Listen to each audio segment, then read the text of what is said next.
Hello everyone, welcome back to this video. तर आजच्या व्हिडिओमध्ये देखील मी इथे आपल्या रोजच्या बोलण्यातील वाक्ये मराठीतून इथे लिहिलेली आहेत। तर आता ह्याच मराठी वाक्यांचे इंग्रजीमध्ये ट्रान्सलेशन कसे करायचे तेच आजच्या व्हिडिओमध्ये आपण समजून घेणार आहोत।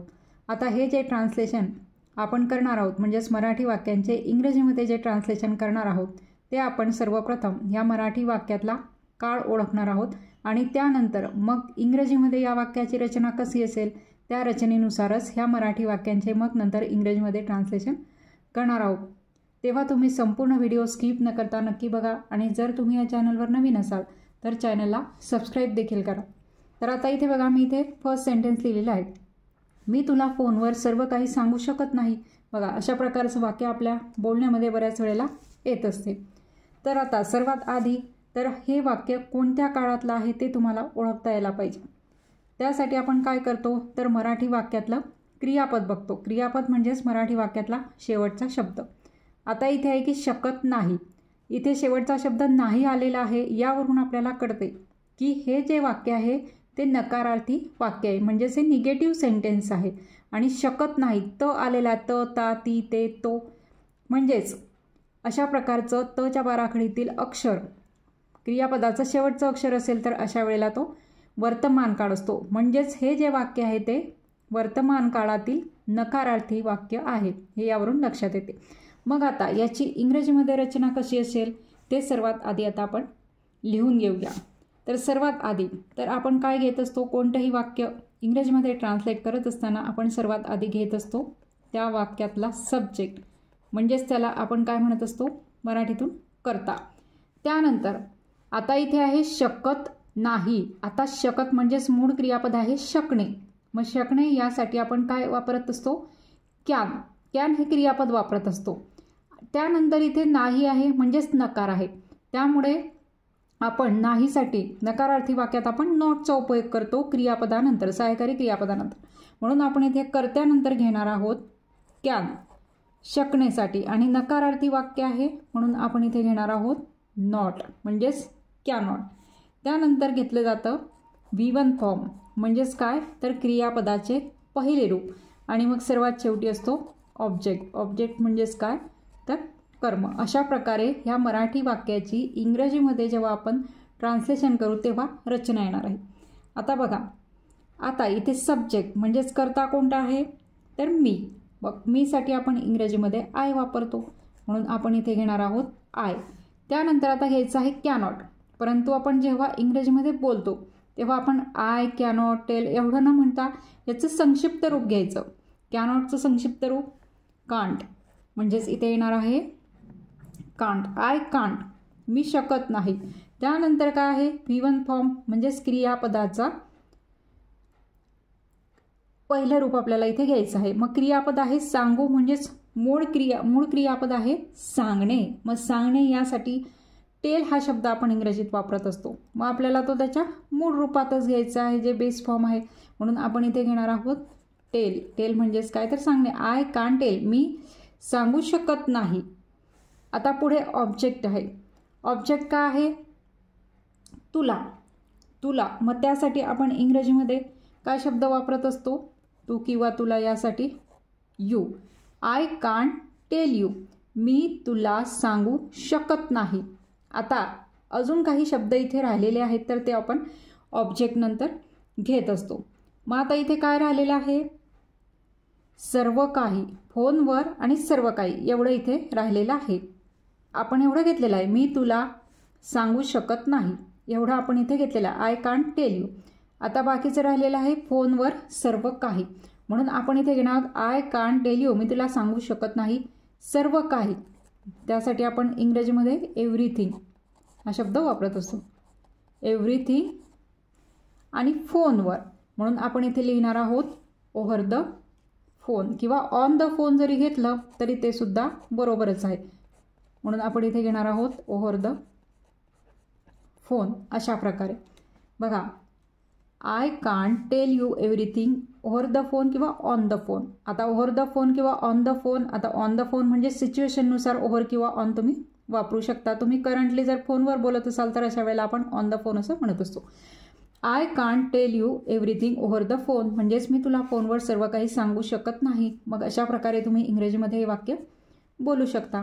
आता नेक्स्ट बघा, मी तुला काही विचारू शकतो का.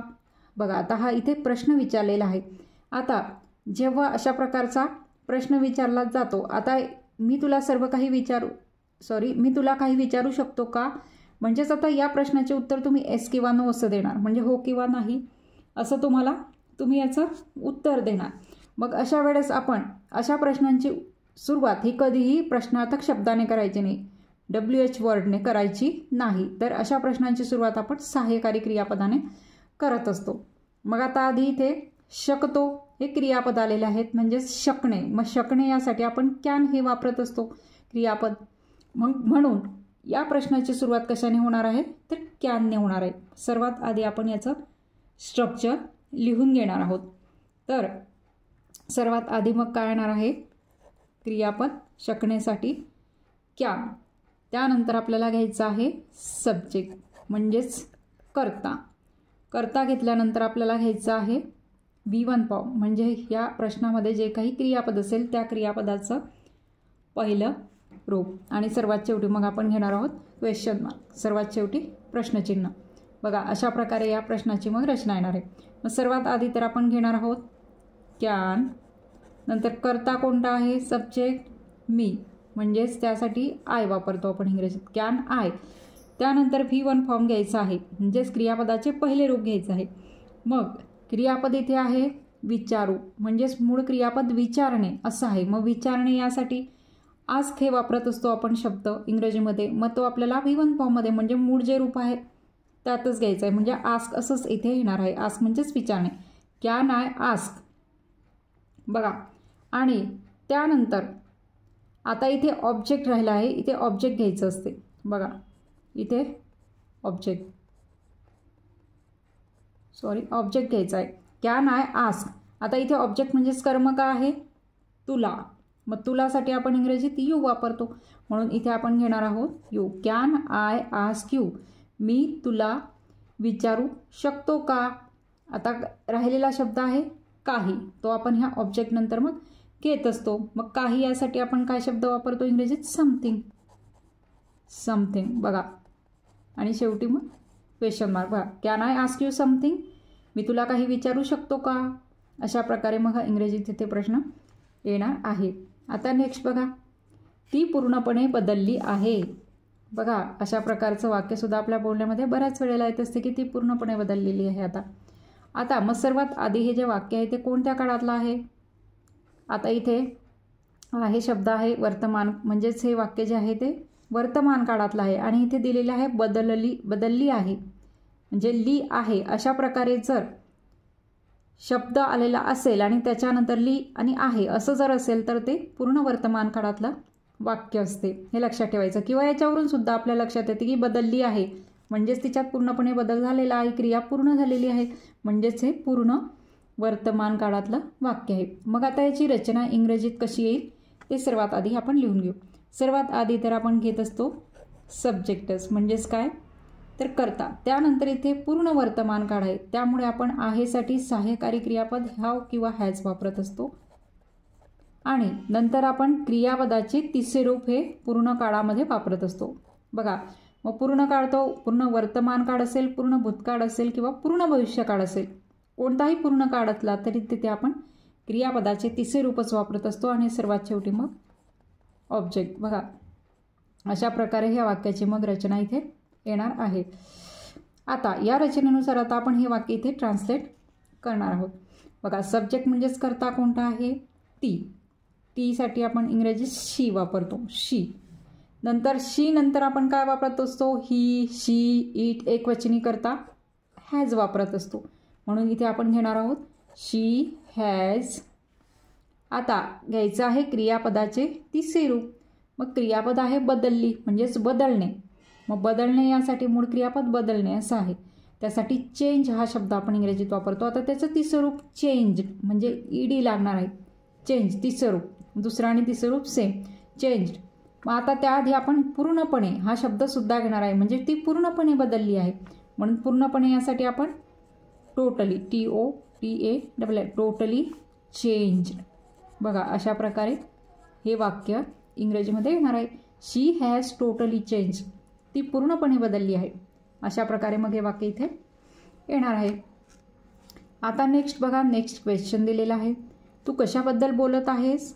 बघा एखाद्या वेळेस दोन जणांमध्ये चर्चाचा आपल्यासोबत कोणीतरी बोलत असेल, मग आपल्याला एखाद्याचा मुद्दा कळला नसेल तर आपण लगेच त्याला म्हणतो की तू आता कशाबद्दल बोलत आहेस. मग बघा आता याच्यामध्ये बोलत आहेस म्हणजेच काय आहे, बोलण्याची क्रिया ही चालू आहे. आहे शब्द आहे म्हणजेच हा वर्तमान काळ आहे आणि बोलत आहे तो आहेस. अशा प्रकारे जर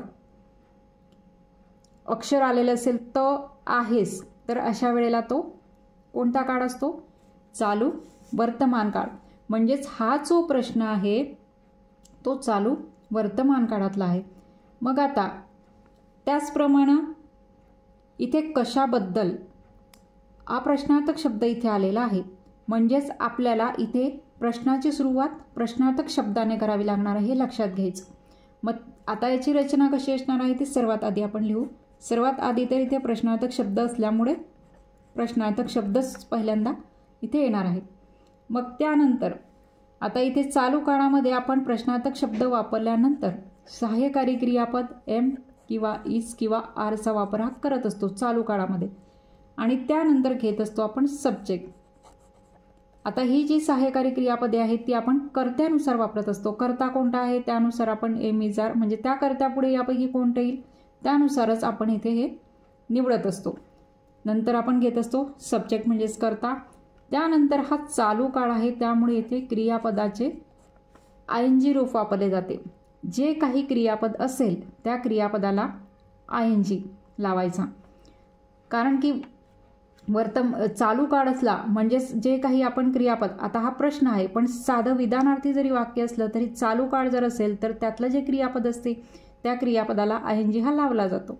त्यामुळे इथे प्रश्न आहे मग प्रश्नात सुद्धा जे क्रियापद आहे त्या क्रियापदाला आपण काय करणार आहोत, ING प्रत्यय लावणार आहोत. त्यानंतर घेतला ते ऑब्जेक्ट आणि सर्वात शेवटी मग क्वेश्चन मार्क. बघा अशा प्रकारे मग ह्या वाक्याची प्रश्नाची रचना इथे येणार आहे. आता कशाबद्दल म्हणजेच व्हॉट अबाउट. आता हे आपण कसं घेणार आहोत तर सर्वात आधी तर आपण घेणार आहोत व्हॉट. त्यानंतर आता या सहाय्यकारी क्रियापदांपैकी कोणतं क्रियापद वापरायचं तर त्यासाठी कर्ता बघायचा. कर्ता आहे तू. मग तू साठी आपण इंग्रजीत वापरतो यू. मग यू नंतर आपण काय वापरतो, आर हे सहाय्यकारी क्रियापद वापरतो. म्हणून आपण इथे काय घेणार आहोत, व्हॉट आर. त्यानंतर कर्ता आहे तू. तू साठी वापरतो यू, व्हॉट आर यू.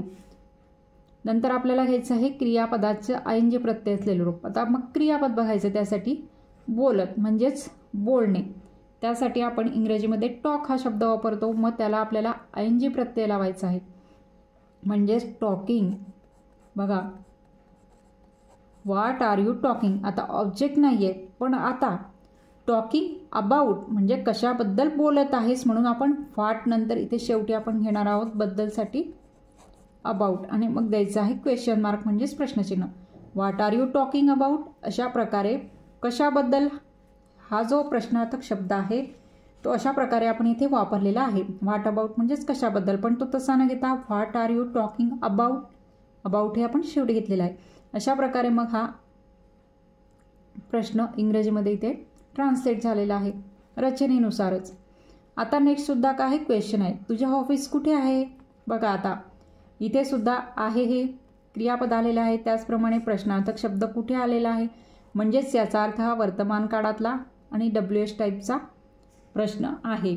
मग आता हा जो प्रश्न आहे या प्रश्नाचे इंग्रजीमध्ये ट्रान्सलेशन करून ते ट्रान्सलेशन तुम्ही कमेंट बॉक्समध्ये लिहायचे आहे. तिथे मी तुमचे ते ट्रान्सलेशन चेक करणार आहे.